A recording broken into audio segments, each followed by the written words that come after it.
எல்லாருக்கும் வணக்கம். மிகப்பெரிய ஒரு பூகம்பத்த உண்டு பண்ணிட்டு, செங்கோட்டையன் அவர்கள் வந்து கட்சிய பலப்படுத்தணும்னு மிகப்பெரிய ஒரு விஷயத்த பேசியிருந்தாரு. அந்த நிலையில அடுத்த கட்டம் என்ன நடக்கப் போகுது அப்படிங்கிற ஒரு எதிர்பார்ப்பு இருந்த நிலையில, ஹரித்வார் கோயிலுக்கு போறேன்னு சொல்லிட்டு கிளம்புனாரு.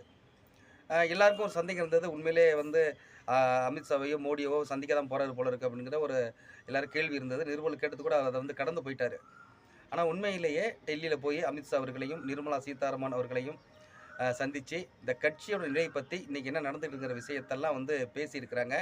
பேசி ஒரு முடிவு பண்ணியிருப்பாங்க. அது என்னங்கிறது நம்ம அதெல்லாம் சொல்ல மாட்டாங்க நம்மகிட்ட. ஆனாலும் உண்மையிலே இதையாவது ஒரு சொன்னாரே அப்படின்னு நம்ம சந்தோஷப்படணும்.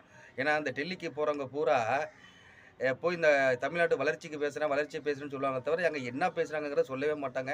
ஆனா இவராவது உண்மைய நாங்க இத பத்தி தாங்க பேசணும்லாம் சொன்னார்ல. அதுக்கு பிறகு அடுத்தடுத்த ஸ்டெப் எடுக்கும்போது என்ன பேசியிருப்பாரு நம்ம கண்டுபிடிச்சிடலாம் விடுங்க.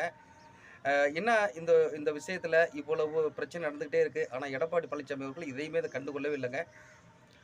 முதல் நாள் வந்து 5ஆம் தேதி வந்து இது மாரி கட்சி ஒன்றுபடணும்னு ஒரு எல்லாரையும் பிரஸ் மீட் வச்சு எல்லாத்தையும் சொன்னாரு. சொன்ன அடுத்த நாளே வந்து அவர வந்து கட்சி பொறுப்புலேருந்து நீக்குனாங்க. ஆனா அதுக்கு பிறகு எல்லாமே சைலண்டா தான் இருக்காங்க. அதிமுகவுலேருந்து அந்த சைடு வந்து யாரும் ரியாக்ஷன் பண்ணல. யாரு அத பத்தி கேட்டாலும் கடந்து கடந்து போயிடுறாங்க. எடப்பாடி பழனிசாமி அவர்களே வந்து மக்களை காப்போம், தமிழகத்தை மீட்போம் அப்படிங்கிற ஒரு பிரச்சாரத்திலே அவரு போயிட்டு இருக்கிறாரு. அவரு இத பத்தி பெருசா கண்டுக்கிற மாரி தெரியல. கண்டுக்கிட்டா பிரச்சனை பெருசாயிரும் அப்படிங்கிறதுனாலே அப்படியே கடந்து கடந்து போறாங்க எல்லாருமே.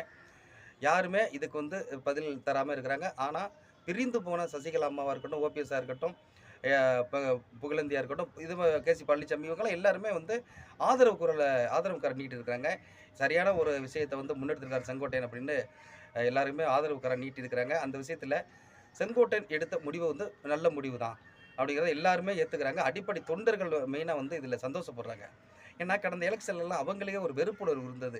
என்னங்க கட்சியே ஒன்றுபடாம எப்படிங்க போய் நம்ம வந்து ஜெயிக்க முடியுங்கிற அந்த மந்த நிலையே வந்து அவங்களுக்கு தோல்வி வந்து தழுவி குடுத்துருச்சு. கிட்டத்தட்ட 10 தேர்தல் தொடர்ந்து தோத்தாச்சு.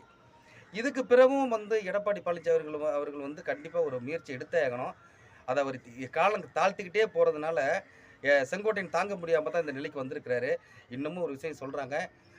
அதாவது அமித்ஷா அவர்கள் கடந்த முறை சொல்லிட்டு போனாரு. அதிமுகவுல நடக்கிற உள்கட்சி விவகாரத்துக்கு அ பிஜேபி பொறுப்பேற்காது. இத அவங்க வந்து பிரச்சனை தீர்த்து வைக்கவும் அது வராது அப்படிங்கிற மாரி சொல்லிட்டு அவரு போயிட்டாரு. ஆனா, இப்ப நடக்கிற நிகழ்வெல்லாம் பார்க்கும்போது, திருப்பி அவங்க தான் இந்த ஆட்டத்த ஆரம்பிச்சிருக்காங்கிற மாரி தான் தோணுது. ஏன்னா, 5ஆம் தேதி அவர் பேசுறாரு.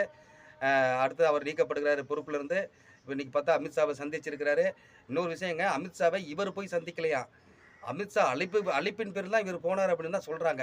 ஸோ, அப்ப இவங்க ஏன்னா சாதாரணமா அமித்ஷாவையோ, நிர்மலா சீதாராமனையோ போய் சந்திக்கிறதுங்க அவ்வளோ எளிது கிடையாதுங்க. உள்துறை அமைச்சர். அவர போய் ஈஸியா சந்திச்சிட முடியுமா? இவரு கோயிலுக்கு போனவரு சும்மா ஒரு நம்ம சொந்தக்கார ஊருக்கு சொந்தக்கார வீட்டுக்கு போற மாரி போயிட்டு வர முடியாதுல்ல. அழைப்பு இருந்தா தானே போ முடியும். அப்ப அழைப்பு குடுத்துருக்காங்கன்னா, இந்த விஷயங்கள் எல்லாமே ஏதோ ஒரு ரூபத்தில தீர்மானிக்கப்பட்டு, அது வந்து செங்கோட்டையின் வழியாக இது வெளிய வருகிறது மாரி தானே தெரியுது. இப்ப ஏதோ உள்ள நடந்துகிட்டு இருக்கு. ஆனா வெளிய தெரியாத மாரி அவங்க வந்து ஒரு குடுக்குறாங்கங்கிறது தெளிவா சாமானிய மக்கள் எல்லாருக்குமே தெரியுது இது. இருந்தாலும் என்ன நடக்க போகுதுங்கிற ஒரு சஸ்பென்ஸ் தான் இதுல வந்து நீடிச்சுக்கிட்டே இருக்கு. காரணம், என்னதான் இவங்க கட்சிக்குள்ள ஒரு விஷயத்த சொன்னாலும் கூட, எடப்பாடி பழனிசாமி மத்த ஆட்கள கட்டுக்கோப்பா தான் வச்சிருக்கிறாரு. அதனால தெரியுது. இன்னைக்கு தம்பி துரை பாருங்க. அவர் வந்து எடப்பாடி என்ன சொல்லுகிறாரோ, அவர் எங்கள் வழிகாட்டி அப்படின்னு சொல்றாரு. எம்ஜிஆருக்கு அடுத்தது, ஜெயலலிதாவுக்கு அடுத்தது எங்களுக்கு வழிகாட்டி எடப்பாடின்னு சொல்ற அளவுக்கு தம்பி துரை அங்க இருக்கிறாரு அப்படின்னா, அங்க இந்த அளவு கட்டுப்பாடா ஒரு இத வந்து எடப்பாடி பழனிசாமி வச்சிருப்பாரு. அதனால அவ்வளவு சீக்கிரம் இது எளிதா இதெல்லாம் நடைபெறுமா? அப்படிங்கிற ஒரு கேள்வி இருந்துகிட்டு தான் இருக்கு. இல்ல இன்னொரு அணி மொத்தமா எல்லாரும் சேர்ந்து ஒரு அணியா நிக்க போறாங்களாங்கிற ஒரு கேள்வி இருந்துகிட்டு இருக்கு. டெல்லி மே ம கண்டிப்பாக ஒரு முயற்சி எடுப்பாங்க எல்லாரும் இணைக்கிறதுக்கு. எடப்பாடி எந்த அளவு வந்து அத சரி பண்றதுக்கு அவரு விரும்புவாரா? மாட்டாரா? அப்படிங்கிறது தான் பெரிய கேள்வியா இருக்கு. பார்க்கலாம். இது விரைவில் ஒன்றுபடணும் அப்படிங்கிறது மட்டும் எல்லோருடைய ஆசையா இருக்கு. என்ன நடக்குதுங்கிறத பார்க்கலாம்.